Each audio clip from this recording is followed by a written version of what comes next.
Hello and welcome to this video for the Bicester School History Department. This is a video for Year 10 and Year 11 students studying AQA GCSE History, specifically the Britain and the Health the People module.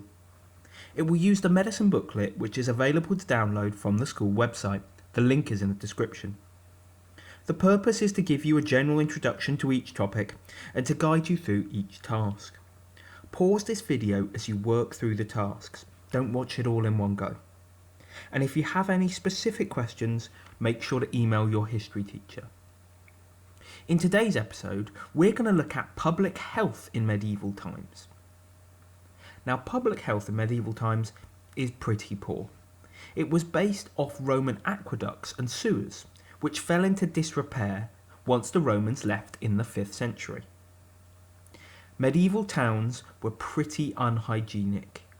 There was little access to clean water, with people often bathing, washing clothes, drinking and emptying waste, both food and human, into the same river. This obviously led to the spread of disease.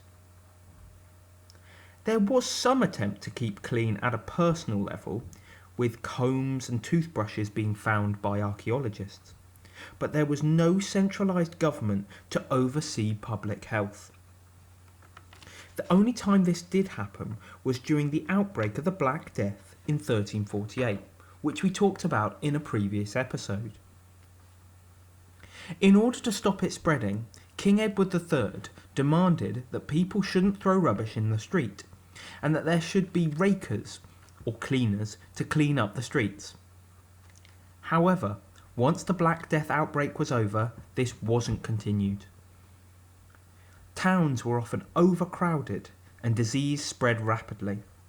Industry and livestock meant that dirt and disease and pollution were a constant problem. Also, linking back to their beliefs about disease, they didn't actually know what caused disease, so it isn't surprising that their view on public health is so poor. Have a go at some of these questions here.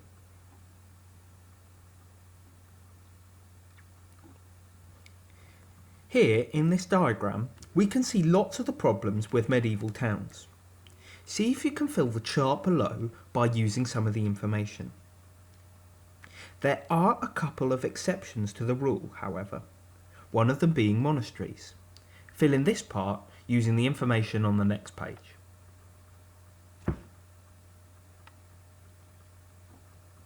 So as just mentioned, monasteries are one of the exceptions to the rule and actually had quite good public health.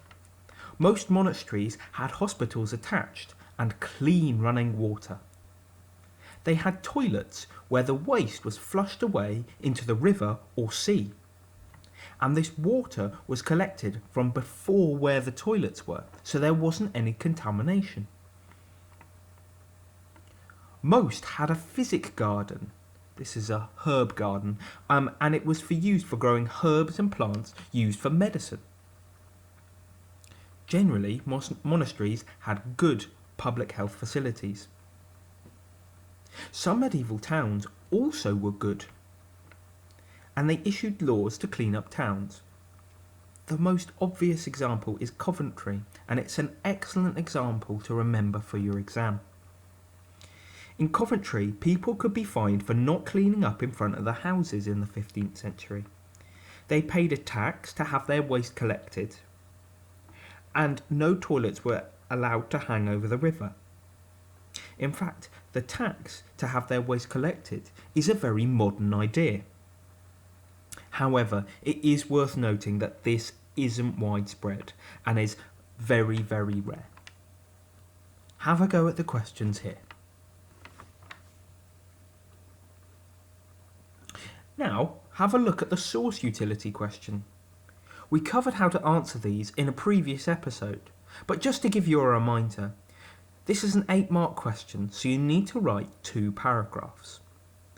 Remember, you need to think about your own knowledge and the provenance of the source, so where it comes from, who made it and why they made it.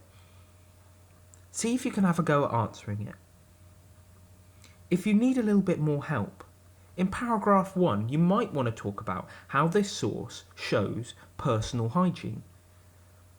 Archaeologists found combs and toothbrushes, and so it's representative of some element of cleanliness in the Middle Ages.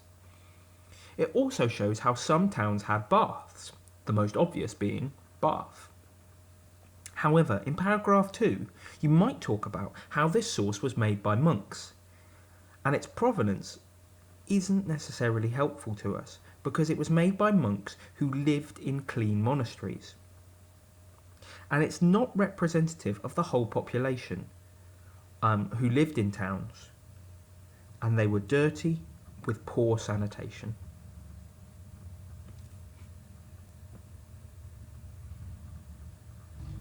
Here you can see a summary of what medicine was like in the Middle Ages.